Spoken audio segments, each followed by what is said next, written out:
नमस्कार, वेब दुनिया के फटाफट बुलेटिन में आप सभी का स्वागत है और नजर डालते हैं आज की खास खबरों पर। लगातार बढ़ रहे कोरोना केस के बीच विशेषज्ञों ने की तीसरी लहर की भविष्यवाणी। Principal scientific adviser Vijay Raghavan ने कहा, तीसरी लहर कब आएगी और क्या असर होगा कहना मुश्किल, इसके लिए हमें रहना होगा तैयार। कोरोना वायरस काल में नहीं थम रहा ऑक्सीजन से जुड़ा विवाद, केंद्र की याचिका पर सुप्रीम कोर्ट ने कहा, अधिकारियों को जेल भेजने से नहीं आएगा ऑक्सीजन, कोर्ट के आदेश का पालन करना चाहिए। विदेश मंत्री एस जयशंकर के साथ ब्रिटेन गए प्रतिनिधिमंडल के 2 सदस्य कोविड-19 से संक्रमित। विदेश मंत्री को अपने आधिकारिक कार्यक्रमों में करना पड़ा फेरबदल, डिजिटल तरीके से कार्यक्रम करने का फैसला। कोरोना का कहर अप्रैल की तुलना में मई में ज्यादा तेजी से बढ़ा। मई के पहले 5 दिनों में ही 19 लाख से ज्यादा नए मामले सामने आए। इस महामारी ने इन 5 दिनों में 17,858 लोगों की ली जान। यूपी में कोरोना कर्फ्यू की अवधि 2 और दिनों के लिए बढ़ी। यूपी सरकार ने 10 मई सुबह 7 बजे तक अवधि बढ़ाई। कोरोना चेन तोड़ने के लिए सरकार ने लिया फैसला। आरबीआई की छोटे मझोले उद्यमों के कर्ज के पुनर्गठन को मंजूरी। भारतीय रिजर्व बैंक ने कोविड-19 के दौरान अर्थव्यवस्था को इस संकट में संभालने के लिए बुधवार को की कई नए कदमों की घोषणा।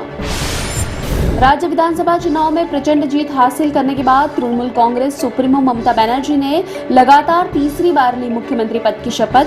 कहा, राज्य में हो रही राजनीतिक हिंसा के लिए जिम्मेदार लोगों को बख्शेंगे नहीं। आतंकरोधी कमांडो बल एनएसजी में बुधवार को कोरोना वायरस से पहली मौत। ग्रुप कमांडर बीके झा को संक्रमित होने के बाद ग्रेटर नोएडा के केंद्रीय सशस्त्र पुलिस बल अस्पताल में कराया गया था भर्ती। पिता की कोरोना से मौत के सदमे में बेटी जलती चिता में कूदी। राजस्थान के बाड़मेर जिले में घटी यह हृदय विदारक घटना। गंभीर हालत में 34 साल की युवती को जोधपुर भेजा गया। खाद्य तेल के दाम आसमान पर। साल भर के भीतर 15 लीटर सोया तेल के दामों में करीब 1000 रुपए का इजाफा। पिछले वर्ष लॉकडाउन से पहले 15 लीटर सोया तेल के भाव 1200 रुपए के करीब थे, अब 2200 से ऊपर पहुंचे। सुप्रीम कोर्ट ने सरकारी नौकरियों और दाखिलों में मराठा समुदाय को आरक्षण देने संबंधी महाराष्ट्र के कानून को किया खारिज। कहा, 50% से ज्यादा नहीं हो सकता आरक्षण। भारत में 24 घंटे में 3.82 लाख नए मामले। देश में एक दिन में कोविड-19 से रिकॉर्ड 3,780 लोगों की मौत। कोविड-19 के कुल मामले बढ़कर 2,06,65,148 हुए। पेट्रोल डीजल की कीमतों में लगातार दूसरे दिन इजाफा। दिल्ली में 19 पैसे महंगा हुआ पेट्रोल, 21 पैसे बढ़े डीजल के दाम। 2 महीने से अधिक अंतराल के बाद मंगलवार को पहली बार बढ़े थे दाम। भारत में अब तक 16 करोड़ से ज्यादा कोरोना वैक्सीन के डोज लगे। यह उपलब्धि हासिल करने में लगा 109 दिन का समय।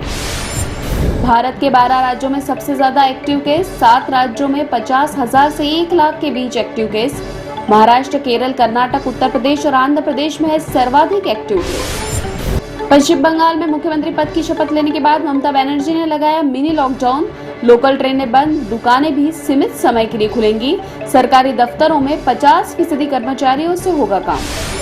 कोरोना के बढ़ते मामलों के बीच बिहार के मुख्यमंत्री नीतीश कुमार की अपील, लोगों से शादी समारोह टालने का किया अनुरोध। कहा, कोरोना की चेन तोड़ने के लिए जरूरी है यह कदम। कोरोना संक्रमण रोकने के लिए हिमाचल प्रदेश में 10 दिन का लॉकडाउन। राज्य में 7 से 16 मई तक लॉकडाउन की घोषणा। फिल्म एडिटर अजय शर्मा का कोरोना से निधन। जग्गा जासूस, लूडो, प्यार का पंचनामा 2, इंदु की जवानी, कारवां जैसी फिल्मों का किया था संपादन। अमिताभ बच्चन ने किया ट्वीट, लिखा, जो कोरोना ग्रस्त है उनके शीघ्र स्वस्थ होने के लिए प्रार्थनाएं। जो कोरोना से मुक्त है और हुए हैं उनके लिए भी प्रार्थनाएं। आप सुरक्षित रहे, नियमों का पालन करें, अनुशासित रहे। ये थी फटाफट बुलेटिन और ताजा अपडेट के लिए बने रहिए लगातार हमारे साथ, यानी कि विजिट कीजिए webdunia.com पर। वेब दुनिया की सभी से अपील है कि भीड़ भाड़ से बचे, मास्क पहने व सैनिटाइजर का इस्तेमाल करें, साथ ही सोशल डिस्टेंसिंग का पूरा पालन करें।